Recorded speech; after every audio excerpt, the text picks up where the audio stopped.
Welcome to this chapter by Timeless Prosperity. There are moments in life when everything feels dry, uncertain, like you're walking through a desert with no way forward. But what if the way already exists? What if, before you even ask, the answer is already prepared? In this chapter, Rivers in the Desert, we discover a powerful truth. There is only one power, and it is always working in your favor. Even now, unseen paths are forming. Even now, rivers are flowing where you see nothing. Let's explore how to awaken to that power, and walk the path that has already been made for you. Chapter 13 Rivers in the Desert. Behold, I will do a new thing. Now it shall spring forth. Shall ye not know it? I will even make a way in the wilderness, and rivers in the desert. Isaiah chapter 43 verse 19. In this 43rd chapter of Isaiah are many wonderful statements, showing the irresistible power of supreme intelligence, coming to man's rescue in times of trouble. No matter how impossible the situation seems, infinite intelligence knows the way out. Working with God power, man becomes unconditioned and absolute. Let us get a realization of this hidden power that we can call upon at any moment. Make your contact with infinite intelligence, the God within, and all appearance of evil evaporates, for it comes from man's vain imaginings. In my question and answer class, I would be asked, how do you make a conscious contact with this invincible power? In reply, by your word. By your word you are justified. The centurion said to Jesus Christ, Speak the word, Master, and my servant shall be healed. Whosoever calleth on the name of the Lord shall be delivered. Notice the word, call. You are calling on the Lord or law when you make an affirmation of truth.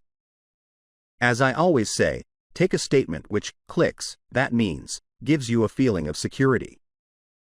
People are enslaved by ideas of lack of love, lack of money, lack of companionship, lack of health, and so on. They are enslaved by the ideas of interference and incompletion. They are asleep in the Adamic dream. Adam, generic man, ate of Maya, the tree of illusion, and saw two powers, good and evil. The Christ mission was to wake people up to the truth of one power, God. Awake thou that sleepeth. If you lack any good thing, you are still asleep to your good. How do you awake from the Adamic dream of opposites, after having slept soundly in the race thought for hundreds of years? Jesus Christ said, When two of you agree, it shall be done. It is the law of agreement. It is almost impossible to see clearly your good, for yourself. That is where the healer, practitioner or friend is necessary. Most successful men say they have succeeded because their wives believed in them. I will quote from a current newspaper, giving Walter P. Chrysler's tribute to his wife. Nothing, he once said, has given me more satisfaction in life than the way my wife had faith in me from the very first, through all those years. Chrysler wrote of her, It seemed to me I could not make anyone understand that I was ambitious except Della. I could tell her and she would nod. It seems to me I even dared to tell her that I intended, someday, to be a master mechanic. She always backed his ambitions. Talk about your affairs as little as possible, and then only to the ones who will give you encouragement and inspiration. The world is full of wet blankets, people who will tell you, it can't be done, that you are aiming too high.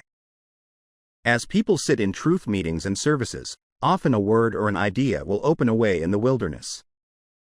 Of course, the Bible is speaking of states of consciousness. You are in a wilderness or desert, when you are out of harmony, when you are angry, resentful, fearful or undecided. Indecision is the cause of much ill health, being unable to make up your mind. One day when I was in a bus, a woman stopped it and asked the conductor its destination. He told her, but she was undecided. She got halfway on, and then got off, then on again. The conductor turned to her and said, Lady, make up your mind. So it is with so many people, ladies, make up your minds. The intuitive person is never undecided. He is given his leads and hunches, and goes boldly ahead, knowing he is on the magic path. In truth, we always ask for definite leads, just what to do. You will always receive one if you ask for it.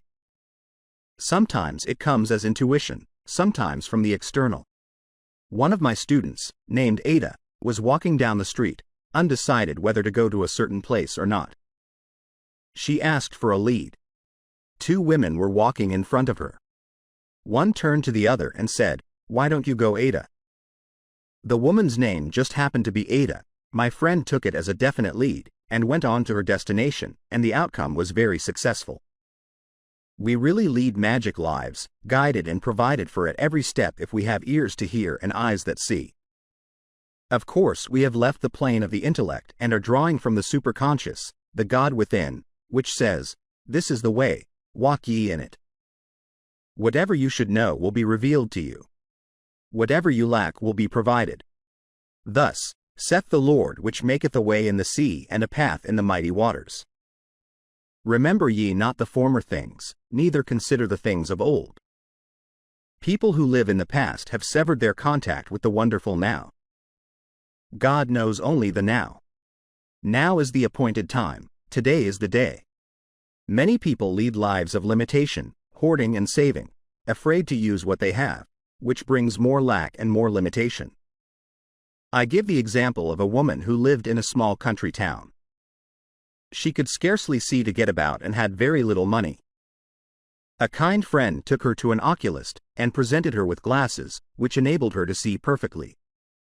Sometime later she met her on the street without the glasses. She exclaimed, "Where are your glasses?" The woman replied, "Well, you don't expect me to hack 'em out by using them every day, do you? I only wear them on Sundays. You must live in the now and be wide awake to your opportunities.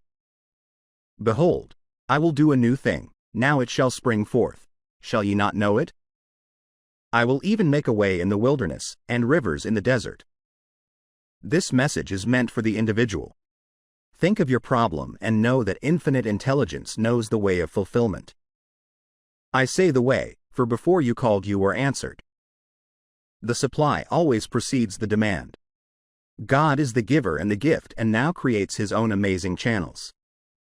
When you have asked for the divine plan of your life to manifest, you are protected from getting the things that are not in the divine plan. You may think that all your happiness depends upon obtaining one particular thing in life. Later on, you praise the Lord that you didn't get it. Sometimes you are tempted to follow the reasoning mind and argue with your intuitive leads. Suddenly the hand of destiny pushes you into your right place, and under grace, you find yourself back on the magic path again. You are now wide awake to your good. You have the ears that hear, your intuitive leads, and the eyes which see the open road of fulfillment. The genius within me is released. I now fulfill my destiny. The desert was never empty. It only appeared that way. The moment you trust the God within, the rivers begin to flow. You are guided.